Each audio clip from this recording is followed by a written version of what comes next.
Welcome back to another technical deep dive here in the debug zone. Today we're tackling a big question and breaking it down with insights from other users. Hopefully this clears up some misconceptions and helps you get the answer you need. So buckle up, stay a little curious, and let's jump right in.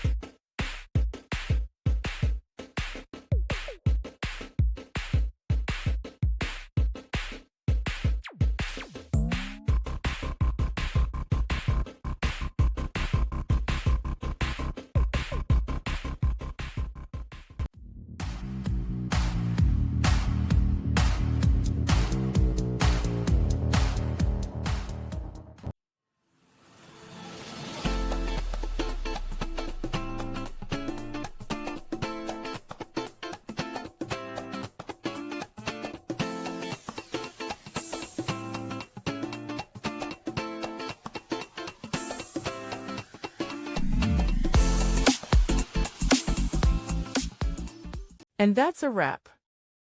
I hope you found the answer you were looking for. If you did, take a second to hit that subscribe button. It really helps out. And let me know in the comments which solution worked best for you. See you next time in the debug zone.